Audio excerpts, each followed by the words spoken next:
Let's jump right into this explainer. Welcome, everyone. Today, we're taking a deep dive into the world of electric vehicle charging. We're going to look at the massive multi-billion-dollar backbone that keeps global commercial fleets moving, and then sharply contrast that with the very real street-level panic of an everyday driver staring down a dead battery.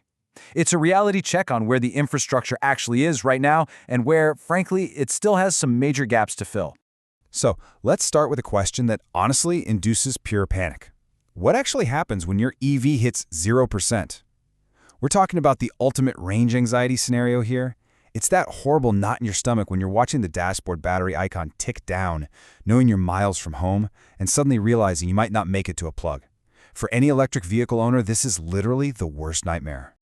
To ground this in reality, just take a listen to this desperate plea from a Reddit user out in Chicago. They've got a 2016 Ford Focus EV with just a measly 7% charge left. The car is flashing a "Stop Safely Now" warning. It flat out refuses to move in drive or reverse. And to make matters worse, they live in an apartment complex with absolutely zero access to a wall outlet. They're completely stranded on their street, terrified to tow it to a public charger just in case that charger happens to be broken. This right here, this is the micro-level panic of EV ownership.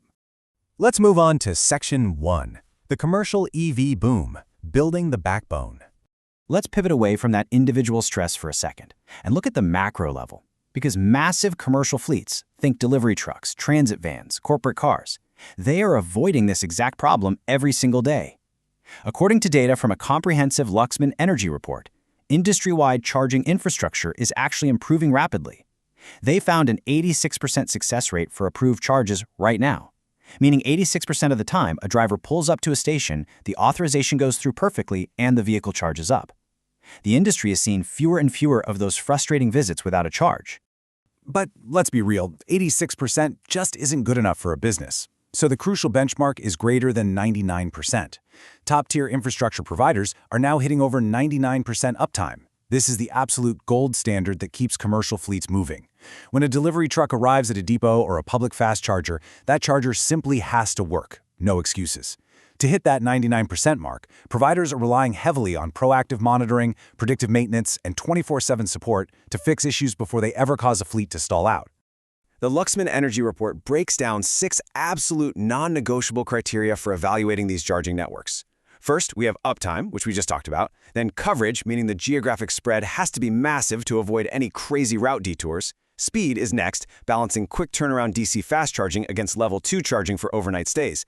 Then they need transparent pricing models. Scalability, ensuring the hardware actually grows with the fleet. And finally, robust round-the-clock support. If a network doesn't hit all 6 of these pillars, commercial fleets simply won't touch them. Which brings us to Section 2, the big players powering the fleets. So who's actually meeting these intense demands? We're talking absolute dominance in coverage. ChargePoint is operating over 200,000 ports globally. Tesla boasts a highly integrated, closed ecosystem of 50,000 superchargers. And Electrify America has rolled out 4,400 fast chargers focused heavily on urban centers and highways. This is the massive safety net that allows commercial vehicles to operate without the constant fear our Chicago Reddit user is dealing with.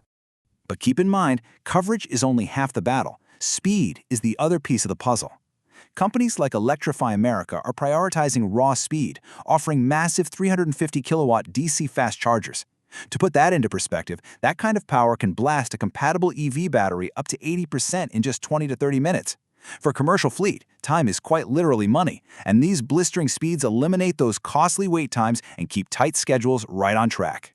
Now, other big players are finding their own unique ways to stand out and win over these fleets. EVgo, for instance, goes all in on sustainability by powering their entire network with 100% renewable energy, which is a huge draw for corporations trying to hit aggressive green initiatives. Meanwhile, companies like Luxman Energy set themselves apart by offering highly customized hardware and specialized fleet management software tailored exactly to a company's specific day-to-day operational needs. Let's head into Section 3, the last mile emergency, when the grid fails. All that massive commercial infrastructure is fantastic for planned routes, but what happens when an everyday driver gets stranded? Well, enter the startup world, eager to solve this exact pain point. Take this super polished press release from a company called Be Charged EV.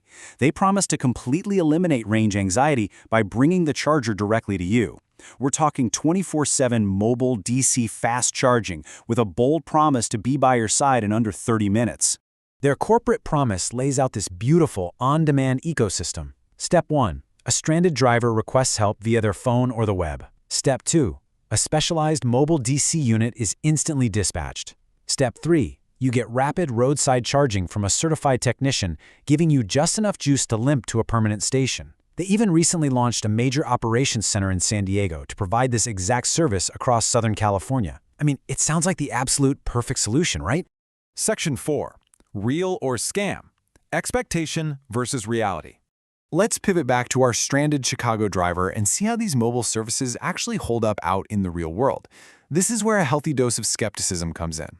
So they actually called Be-Charged EV, and their reaction? They said the service sounded very automated and not real. And with a $165 price tag, they were terrified of just throwing that much money away. And you know what?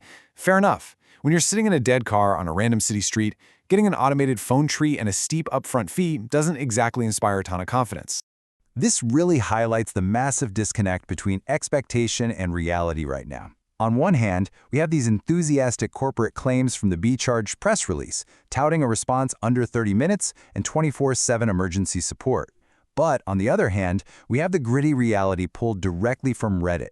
One user complained about the $165 fee, while another bluntly stated they were charged but the service was never actually rendered, claiming they had to take legal action just to get a refund. Now, we're not taking sides here, but it is abundantly clear that the on-demand charging model is going through some serious growing pains. However, it's definitely not all black and white. Take this much more nuanced experience from Reddit user Nathan Bain. They stated that the company is actually legit, but they didn't end up using the service because the nearest response vehicle was all the way in LA. To the company's credit, Be-Charged did send a full refund. But this highlights the core issue. It's likely not a scam at all, but rather that the reality of scaling mobile charging coverage geographically is just incredibly difficult. If you're stranded 100 miles away from their nearest truck, a 30-minute response time isn't just a missed goal, it's physically impossible. So, while these mobile startups scramble to scale up, what are actual EV drivers supposed to do in an emergency? Well, here are the actionable, crowdsourced survival tactics the EV community gave our stranded Chicago driver. First, kill the climate control, heated seats, and the heated steering wheel. They drain massive amounts of power.